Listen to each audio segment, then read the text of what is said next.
Welcome to the deep dive. Today we are strapping in for a fascinating journey, really, right to the boundary of plant biology and critical materials. Exactly. We're unpacking a set of sources about a discovery that's, well, it's truly groundbreaking. We're talking about a fern, a specific fern, that isn't just surviving what should be a lethal dose of metal. It's doing much more. Our mission here is to really understand the mechanism.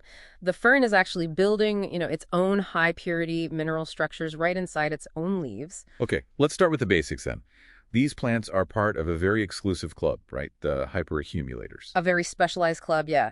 They're essentially biological vacuums. They pull up metals at levels that would kill almost anything else. And for rare earth elements, or REs, the bar is incredibly high. We're talking, what, like 0.1% of the plant's dry weight has to be the metal? That's the threshold. It's an extreme amount. And the star of our show today is the Fern Blechnum Orientale. Orientale, right. And the geography here is absolutely crucial. This fern loves to grow near ion adsorption type REE deposits. So it's found in the exact same places where We're mining for these elements today. It naturally thrives in the precise environment we need to understand better. And when you look at the numbers, the sheer concentration of metal inside this plant, it's hard to process. It really is. Let's take lanthanum, a key RE.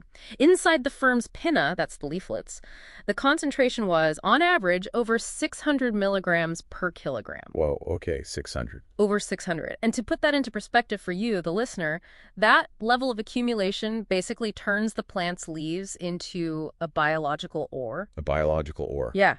Tens of thousands of times richer in these elements than the soil it's growing in. Wait a second.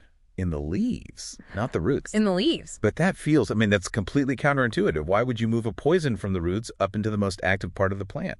Your solar panels. That's the central puzzle, isn't it? If those metals were just floating around as toxic ions, they should completely shred the cellular machinery for photosynthesis. So it has to have a system. It does. The researchers found the REEs, things like lanthanum and neodymium, are heavily concentrated deep inside the leaf tissues, specifically around the vascular bundles. The plant's circulatory system. Exactly. It suggests a very deliberate effort to lock them away, to sequester them from the really sensitive cells. So how does it do it? What's the high-level defense mechanism here? This is where we get to the core breakthrough. The plant isn't just storing the metal in some kind of, harmless organic complex. No. No. They're mineralized. The fern is actively turning soluble metal ions into solid nanoscale particles. It's building minerals, like tiny rocks. Tiny rocks. Specifically, nanoscale monazite. Monazite.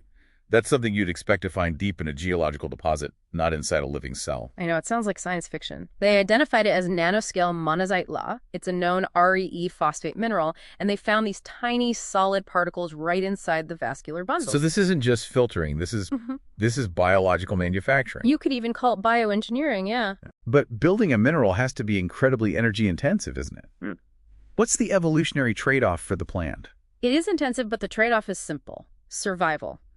By locking the REEs into this solid, insoluble form, the plant makes them biologically inert. It neutralizes the threat. It eliminates the toxicity. Completely. And the chemistry backs this up perfectly. When they analyzed the mature leaves, they found the REEs were all concentrated in the, let's call it the hardest to break down part of the tissue. The solid stuff. The solid acid extractable phosphate fraction, which is exactly where you'd expect to find a solid mineral like Men's Law. It all lines up.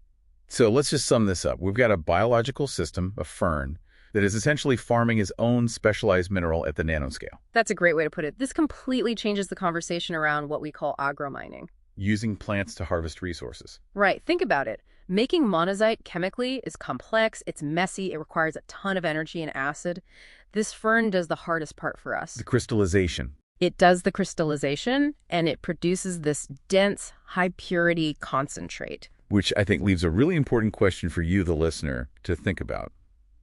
Considering that B. Orientale grows right next to our current mines, and given that it produces so much biomass, so much leaf matter, and a high-purity mineral at that, what are the real implications here? Could this biological pathway give us a cleaner, maybe even a simpler feedstock for the critical metals our entire world relies on?